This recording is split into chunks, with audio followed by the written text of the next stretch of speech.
जो बात मैं अभी आपको बताने जा रहा हूँ ये बहुत बड़ा कड़वा सच है जो बहुत से मेरे भाइयों को हजम नहीं होगा, पर ये सच बताते हुए मुझे बहुत ज्यादा गर्व और खुशी महसूस हो रही है। आज की वीडियो का टॉपिक आपके और आपके पूरे परिवार व बच्चों से जुड़ा हुआ है और अगर आज हमने इसके बारे में बात नहीं की तो कल ये हमारे लिए बहुत ज्यादा प्रॉब्लमैटिक हो जाएगा। एक्चुअली पिछले 300 सालों से हमारे देश में जो मंदी आई, देश में जो आक्रमणकारी घुस आए हैं, बार बार जो लूटा गया है और इन सबके कारण हमारे देश की खेती में जो वेस्टर्नाइजेशन आया और हमारी खेती का जो प्रदेशीकरण हो गया है, इस विदेशीकरण से अपने देश को बाहर निकालना पड़ेगा। अब आप पूछोगे कि क्या वेस्टर्नाइजेशन हो गया, ये विदेशीकरण प्रदेशीकरण ये सब क्या है? आप सब अपनी खेती में केमिकल्स का यूज करते हैं, रासायनिक खाद का प्रयोग करते हैं, रासायनिक खाद का यूज करते हैं पेस्टिसाइड के रूप में, जो कि विदेशीकरण का ही एक प्रतीक है। हम सब ट्रैक्टर से खेत जोतते हैं, जो कि विदेशीकरण का प्रतीक है। हम हाइब्रिड सीड यूज करते हैं, जो विदेशीकरण का प्रतीक है। और डेलिबरेटली लोगों के माइंड में ये चीज डाली गई है कि केमिकल्स और पेस्टिसाइड का यूज कर खेती की ज्यादा से ज्यादा प्रोडक्शन की जा सकती है। खेती को मॉडर्नाइज करके केमिकल्स और पेस्टिसाइड का यूज करके खेती के उत्पादन को तेजी के साथ बढ़ाया जा सकता है, जो कि एक्चुअल में एक बहुत बड़ा षड्यंत्र है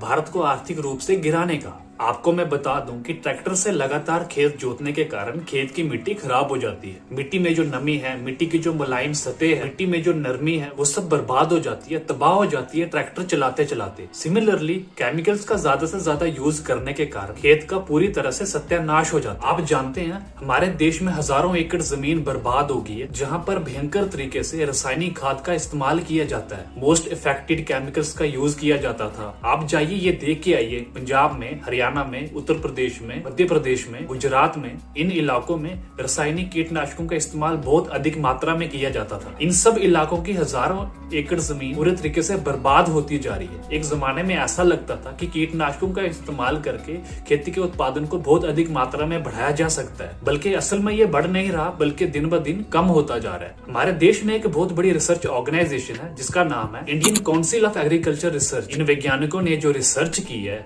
और जितना ज्यादा आप रासायनिक खाद डालोगे खेतों में, उतना ही ज्यादा आपके गेहूं में, चावल में, दाल में, सब्जी में लगातार तप्त कम होता जाएगा, क्योंकि ज्यादा से ज्यादा केमिकल्स और पेस्टिसाइड का यूज करके हमें ऑर्गेनिक फूड नहीं मिलेगा, जिसके कारण हमारी बॉडी में बीमारियां आएंगी, नई नई हार्मफुल डिजीज आएंगी। रासायनिक खाद से बनाया हुआ भोजन खाने में बिल्कुल भूसे जैसा होता है, क्योंकि वो ऑर्गेनिक नहीं होता है और उसका नेचुरल टेस्ट 0% होता है। बेशक रासायनिक खाद से अनाज की प्रोडक्शन बढ़ती होगी, लेकिन क्वालिटी लगातार गिरती चली जाती है ना। और अनाज की क्वालिटी लगातार अगर गिरती चली जाती है, जो अनाज हम खा रहे हैं, हमारे शरीर पर भी उसका नेगेटिव प्रभाव ही पड़ेगा।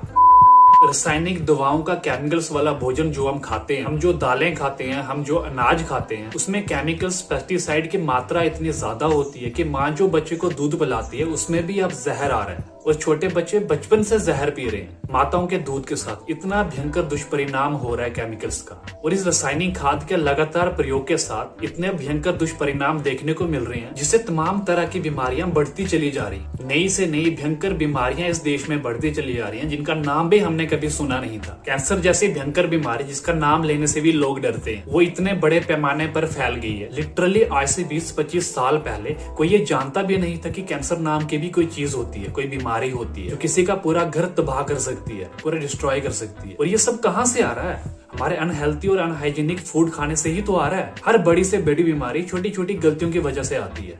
मैं इसका साक्षात प्रमाण हूँ। मैं उसी परिवार से आता हूँ जो इन सब चीजों को एक्चुअल में सफर कर रहा है, क्योंकि एक व्यक्ति के बीमार होने से सिर्फ एक व्यक्ति नहीं जाता, बल्कि पूरा परिवार टूट जाता, फाइनेंशियली, इकोनॉमिकली और इमोशनली भी। हम आप अपनी डेली लाइफ में जो खा पी रहे हैं उसमें केमिकल्स के कारण जहर की मात्रा बहुत ज्यादा बढ़ती चली जा रही है। इसलिए केमिकल्स का यूज कम करना पड़ेगा, ऑर्गेनिक फूड को ज्यादा से ज्यादा बढ़ावा देना पड़ेगा, और ये चेंज लाना हमारे लिए बहुत ज्यादा जरूरी है, सोशली। और मैं तो चाहूंगा कि ग्लोबली भी पेस्टिसाइड का यूज कम करना पड़ेगा। अगर आप अपने परिवार को, अपने बच्चों को इन भयंकर बीमारियों से बचाना चाहते हो, तो ताकि हमारी जमीन बच सके और हमारी जमीन में जो ऑर्गेनिक फूड की जो प्रोडक्शन होती थी वो वापिस आ सके, जमीन में जो कीड़े नमी पैदा करते हैं वो रह सकें, वो बच सकें, क्योंकि केमिकल्स के कारण हमने उनको खत्म कर दिया, जिसके कारण हमारी सॉइल हार्ड होती जा रही है, इनऑर्गेनिक होती जा रही है, उसमें कल्टीवेशन पहले जैसी नहीं रही है। खेतों में लाखों करोड़ों जीव जंतु जो होते हैं, जो मिट्टी की नमी को बनाए रखते हैं, जिनको माइक्रो ऑर्गेनिज्म भी कहते हैं, वो डे बाय डे खत्म होते जा रहे हैं। तो मिट्टी में खेती करने की क्षमता पहले जैसी रहती नहीं है। बड़े बड़े एक्सपर्ट एग्रीकल्चर साइंटिस्ट आज हमें ये चीज समझा रहे हैं कि अपने घर में केचुआ पालो। बड़े बड़े एक्सपर्ट एग्रीकल्चर साइंटिस्ट हमें ये समझा रहे हैं कि ऑर्गेनिक प्रोडक्शन को ज्यादा से ज्यादा बढ़ाओ, केमिकल प्रोडक्शन को कम करो और अपने घर में केचुआ पालो। सरकार एक्चुअली में ये स्कीम चला रही है, हमसे केचुआ खरीद के ले जाओ और उसको अपने खेत में डालो। पहले सरकार ने खुद केमिकल्स का प्रचार किया, पेस्टिसाइड का प्रचार किया, जिससे ज्यादा से ज्यादा मात्रा में लोगों ने केमिकल्स परचेज किए, उनको अपने खेतों में डाला गया, इंजेक्ट किया गया, डेलिबरेटली इंजेक्शन लगाए गए फ्रूट्स को, वेजिटेबल्स को, और लोगों में बीमारियां फैलने लगी। इससे दवाई का व्यापार भी ज्यादा से ज्यादा मात्रा में बढ़ गया। पर अब सरकार दूसरी तरफ पलट के हमें यह समझा रही है कि केमिकल्स और पेस्टिसाइड से हमारी खेती खराब होती चली जा रही है। पहले रासायनिक खाद का प्रचार करके नीतियां ऐसी चलाई गई कि जिससे खेती में नमी कम होगी, और सरकार फिर उसी नमी को वापस लाने के लिए हमें समझा रही है। देश को यानी कि अपने परिवार को, अपने बच्चों को अगर आपको स्वस्थ समृद्ध रखना है तो इन रासायनिक खाद का, केमिकल्स का, कीटनाशकों का, पेस्टिसाइड का संपूर्ण बहिष्कार करना पड़ेगा। तभी जाकर हम सब इन बीमारियों से बच सकते हैं। अगर आज हमने ये स्टेप नहीं उठाया, केमिकल्स, पेस्टिसाइड को उखाड़ नहीं फेंका अपने घरों से, तो हम आने वाली पीढ़ी को पैदा होने से पहले ही उनकी जिंदगी का सौदा कर रहे हैं, उन्हें शारीरिक और मानसिक तौर से अपाहिज बना रहे हैं।